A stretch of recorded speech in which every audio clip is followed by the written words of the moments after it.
তারপর ডিনার হবে। পুরো বড় মিটিং, লম্বা মিটিং, তো প্ল্যানিং কমিশনের নাম লিখে দেবো। এটার জন্যই দেখালাম, নাহলে বলতাম না। এই বুঝি আমায় দাঁড়িয়ে দিল। মিনিট 15-20 হলো একটু ফ্রি হয়েছে। বেচারা মায়ুস হয়ে গেছে। 8টার সময় আমাকে লিখেছে কিছু একটা নিয়ে যেতেই হবে দেখা করতে। সব একসঙ্গে দিদা এগিয়ে যাবে। সম্পূর্ণভাবে মজা নিচ্ছে না আমাদের। আর মাছের ঝাল।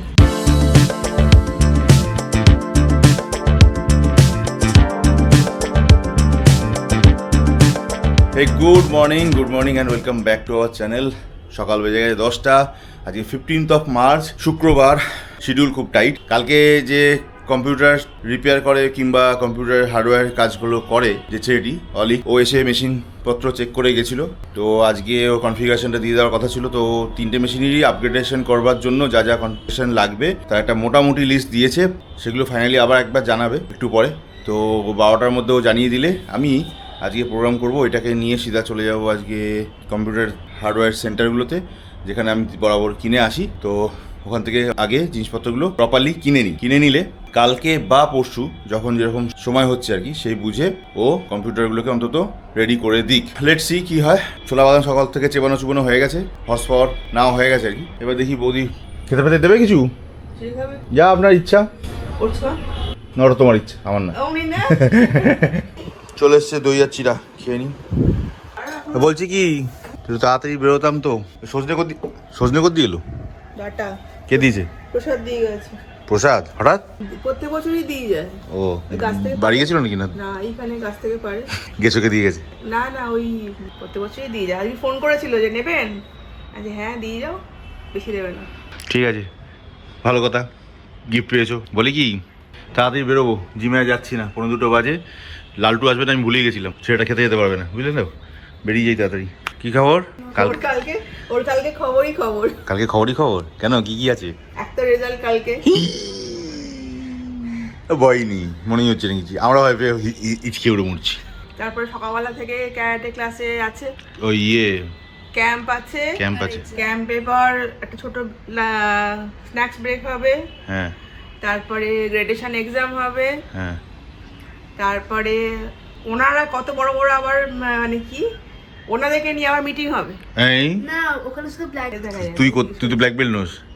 ব্ল্যাক বেল্ট হবো। তারপরে মিটিং হবে। হ্যাঁ, তারপরে মিটিং আগে হবে না, রেজাল্ট আউট হবে, বেল্ট দেওয়া হবে, তারপর ডিনার হবে। পুরো বড় মিটিং, লম্বা মিটিং। তো কটা থেকে আরম্ভ? সকাল 9টা। সকাল 9টা থেকে। কালকে সবারই অবস্থা খারাপ মনে হচ্ছে, 3জন 3 দিকে দৌড়াতে হবে। চলো। বলেছে যে রেজাল্ট বেরানোর পর ম্যাথের মাস্টার আনাতে। ম্যামটি ধর থেকে টেনশনে আছে। এই বুঝি আমায় দাঁড়িয়ে দিল। বাবা প্রায় 3টে বাজে। হ্যাঁ ভগবান, কি খবর?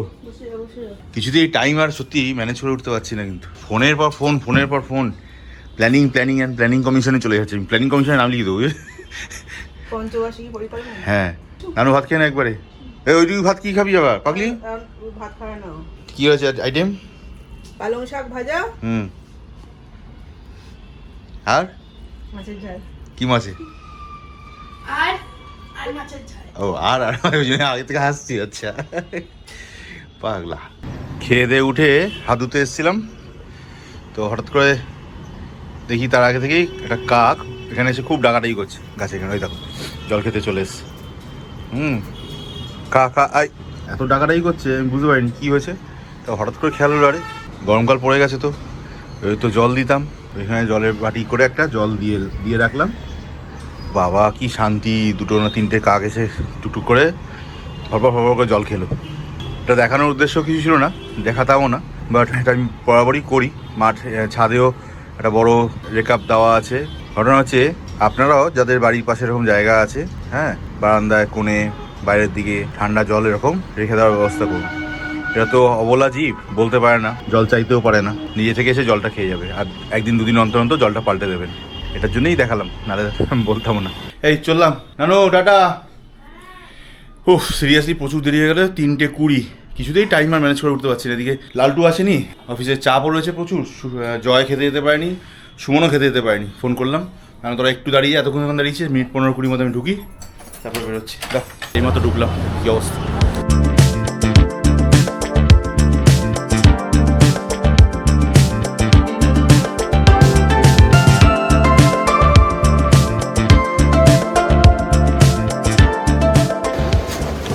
ব্যাকগ্রাউন্ড প্রিন্ট হচ্ছে, এগুলো সব পিভিসি মেটেরিয়াল। পিভিসি মানে প্লাস্টিক, নন টিয়ারেবল, এগুলো হাত দিয়ে টেনে ছিঁড়তে পারবেন না। শাইন বুঝতে পারছেন? Just look at the shine. 6টা বাজে আমরা বেরোচ্ছি, দুষ্টুর ক্যারাটে ক্লাস আছে। দুষ্টুকে ক্যারাটে ক্লাসে দিয়ে এই মাঠটায় মাঝে মাঝে এসে বসি, লেকটার সামনে, কিন্তু এখন এখানে বৃষ্টি হচ্ছে। আমার মাথার উপর গাছগুলো এমনভাবে আছে, বৃষ্টি জলটা গায়ে পড়ছে না। এই বাচ্চাগুলোর সঙ্গে ওদের গার্জেন আসেনি, এনতার বৃষ্টিতে ভিজতে ভিজতে স্লিপ চড়ছে। 7:15 বাজে, দেখি বেরোই, মেয়ে ছুটি হয়ে গেছে কিনা। বৃষ্টিও থেমে গেছে।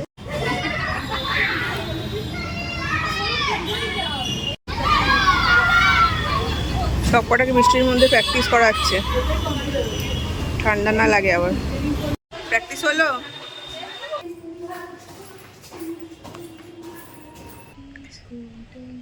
বাড়ি এসে গেছি, হাত মুখ ধুয়ে। বাইরে বৃষ্টি পড়ছে, বৃষ্টির মধ্যে আমরা চপ মুড়ি নিয়ে বসেছি।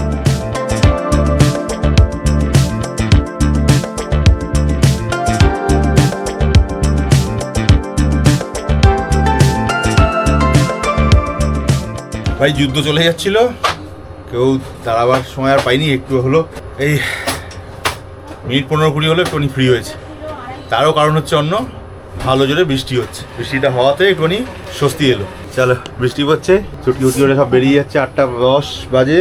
আজকে এমনি লালটু আসেনি, মানে ফাঁকা তো ছিলই না, উল্টে চাপে পড়ে গেছিলো ছেলেগুলো। চলো কাজ পাজ সেরে আবার এগোই।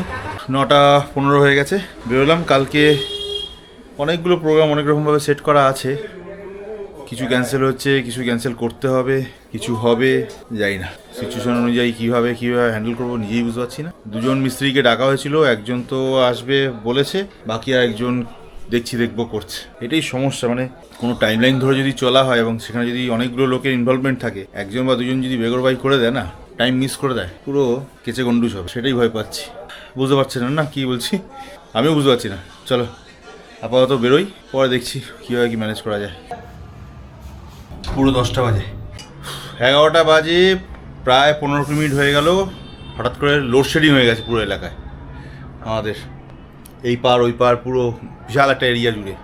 সিএসসি থেকে অলরেডি SMS-এ চলে এসছে, সরি ফর দ্য ইন্টারাপশন। এখন যাই হোক, লোডশেডিং এখনও চলছে, বাট এটা আমাদের বিল্ডিংয়ে ইনভার্টার আছে, জেনারেটর আছে, সেখান দিয়ে চালু হয়েছে। আমার নিজেরও একটা ইনভার্টার রয়েছে, বাট ওটা সামহাও কয়েক মাস ধরে একটু ডিস্টার্ব করছে। রোজই লোককে ডাকা হচ্ছে, সে আসবো করছে প্রতি রোববার। এই রোববার না এলে একেও মনে হচ্ছে বন্দুক দিয়ে গুলি করে দেবো। আর এদিকে জিএসটি আমাদের যে সিএ বাবু, তিনি বলেছিলেন আজকে একদম 200% কনফিডেন্স ছিলেন যে আজকে ওনাকে SMS পাঠাবে। আমি তো বলেছিলাম যে মেরে কারণ অর্জুন আয়েঙ্গে লেকিন কব আয়েঙ্গে পাতা নেই। আবার ঘটনা বেচারা মায়ুস হয়ে গেছে। 8টার সময় আমাকে লিখেছে আজই আয়েগা, আপ চিন্তা মত কিজিয়ে আয়। 11টার পর কোনো অফিসিয়াল লোক SMS পাঠাবে আমি তো জানি না। দেখি ওর আশায় বাঁচে চাষার মতো অবস্থায়। হ্যাঁ, ওর কোনো আইডিয়াই নেই যেটা ওয়েস্ট বেঙ্গল। কিছু একটা নিয়ে যেতেই হবে দেখা করতে। কি নিয়ে যাবো দেখি। কালকে প্রচুর কাজ ছিল, প্রচুর কাজ আছে। কখন কোনটা কীভাবে কী করে উঠবো কিছু জানি না। যা হবে কাল সকাল থেকে প্রোগ্রাম সাজাবো, রুটিন সাজাবো, সেই বুঝে বলবো। এখন আপাতত get back to the some work, তারপর একটু পরে খাওয়া দাওয়া, তারপর আর দিন খাওয়া শেষ। কালকে ব্যাপার হচ্ছে আমরা খুব চাপে আছি। মেয়ের কোনো চাপ ফাপ নেই, মেয়ের কালকে স্কুলের রেজাল্ট বেরোবে, সেই জন্য আমরা চাপে আছি। সবাইকে বলে রাখছি আমি ক্লাস 8-এ উঠে গেছি। কী করে বলছিস রেজাল্ট বেরোয়নি, ক্লাস 8-এ উঠে গেছিস? 8-এ পড়ি? হ্যাঁ, 11:30 বেজে গেছে রে বাবা। দাও কি দেবে? তোমাকে জিজ্ঞেস করছি কি দেবো, বলছো না তো। সব একসঙ্গে দিয়ে এগিয়ে যাবে। দিয়ে দেবো কিন্তু। কারেন্ট এখনও কিন্তু এলো না, জেনারেটারে চলছে। তাড়াতাড়ি খেয়ে দিয়ে নিই, যদি জেনারেটার বা তেল শেষ হয়ে যায় গেল অনেক কেলেঙ্কারি। চলো খেয়ে দিয়ে উঠে যদি লাইন থাকে তারপরে কথা বলছি। আজকে অবশেষে প্রায় 2 মাস পরে ট্রেড লাইসেন্সটা হাতে পেলাম, মানে যেটা বানাতে হয়েছিল চেঞ্জ করে এই বাড়ির অ্যাড্রেসে, সেটা সে কালকে তাকে রিকোয়েস্ট করাতে সে আমাকে দয়া করে দিয়ে গেছিল। 500 টাকার কাজ 3,500 টাকা পড়েছিল ওটা বানাতে। একটু আগে সিএকে লিখছিলাম যে আপনি বেকার আশা রেখে হতাশ হচ্ছেন, আপনার সময় নষ্ট করছেন, আমাদেরও সময় নষ্ট করছেন। বিশ্বাস করুন, আমার যে মাঝখানে 1.5-2 মাস 2.5 মাস সময় নষ্ট করেছেন না, আর যা টাকা খরচা হয়েছে এর অনেক কম টাকায় হয়তো পুরো ব্যাপারটাকে বের করে নেওয়া যেত। বাধ্য হয়ে বলছি, কি বলবো, কারণ কাজটা তো বার করতে হবে। 2 মাস 2.5 মাস ধরে যদি আজকে আমরা কাজ না করে বসে থাকি তাতে তো বেশি লস, ওই সামান্য 2-4-5 হাজার টাকার জন্য। ও তো ইচ্ছা করে মানে আটকে রেখেছে আমাদের, যতক্ষণ না কেউ যাবে আমাদের তরফ থেকে ততক্ষণে ও দেবে না কোনোভাবেই, এটা একদম গ্যারান্টেড। নাহলে আজকে ফ্রাইডে হয়ে গেল, 10-12 দিন ওয়েট করার পর একটা কোয়ারিজ দিল, চিন্তা করে দেখুন, খালি ক্যালকুলেশনটা করুন। 12 দিন ওয়েট করানোর পর একটা কোয়ারিজ দিয়ে দিল, যেখানে নাম্বার জেনারেট করে দিয়ে দেওয়ার কথা ছিল। সেই কোয়ারিজের একদিনের মাথায় জবাব দিয়ে দেওয়া হলো। সেই জবাব পেতে আজকে পুরো একটা সপ্তাহ নষ্ট হয়ে গেল। ওদিকে 12 দিন, এদিকে 8 দিন, এখানে তো এমনি হয়ে গেল 20 দিন। মজাক করছে না, পুরো সম্পূর্ণভাবে মজা নিচ্ছে না আমাদের। আর তার আগে তো একবার রিয়েকশন হয়েছি, সেও 15 দিন লাগিয়েছে। তো এখানে তো প্রায় 35 দিন, 30 দিন, 35 দিন, 1.5 মাসের কাছাকাছি এখানে হয়ে গেল। তারও আগে থেকে চলছে। আমি কালকে কাজ সঙ্গে কথা বলছিলাম যে ধরুন আজকে হোক, সামনের সপ্তাহে হোক, পরের সপ্তাহে হোক, যা করে হোক, যেভাবেই হোক, জিএসটি যখন পেয়ে যাবো না, 6 মাস পরে কাউকে যদি আমি বলি যে আমার একটা জিএসটি নাম্বার বার করতে 3 মাস সময় লেগেছিল, কেউ বোধহয় বিশ্বাস করবে না, নোবডি। আমি নিজেই হয়তো বিশ্বাস করতে পারবো না। এর থেকে স্ট্রেঞ্জ কিছু হতে পারে কি না আমার আইডিয়া নেই, সিরিয়াসলি। বারবার খালি একটা কথা বলছি না, মনে হচ্ছে যেন গভর্নমেন্টকে আমি ট্যাক্স দেবো না, গভর্নমেন্ট আমাকে বোধহয় একটা বড় টাকার লোন দিচ্ছে, 10,000-5,000 কোটি টাকার কোনো একটা লোন দিচ্ছে। এত কোয়ারিজ, এত ইন্সপেকশন, এত পেপারস। ছাড়ো, কালকে শনিবার, কালকে সন্ধেবেলা অফিসটা একটু পরিষ্কার করবার প্ল্যান আছে সন্ধেবেলা থেকে, কারণ নোংরা হয়ে আছে। মাঝখানে সময়ের বেশি নেই পয়লা বৈশাখের আগে, তো অল্প অল্প করে ভাবছি পাট পরিষ্কারগুলো করবো। কিন্তু এর মধ্যে আবার লালটুটা আজকেও আসেনি, কালকেও আসবে না, ছুটিতে আছে। একটা লোক শর্ট, তো অসুবিধা হয়ে যাবে। ভাবছি কী করবো, দেখি। ডিসিশন নিতে পারিনি এখনো পর্যন্ত। কালকে অফিস পৌঁছাই কখন দেখি, তার উপরে ডিসিশন নেবো। চলো, 12:30 প্রায় বাজে। Bye bye, good night, see you, thank you so much being with us. Tata, good night, stay healthy, stay fit and keep connected.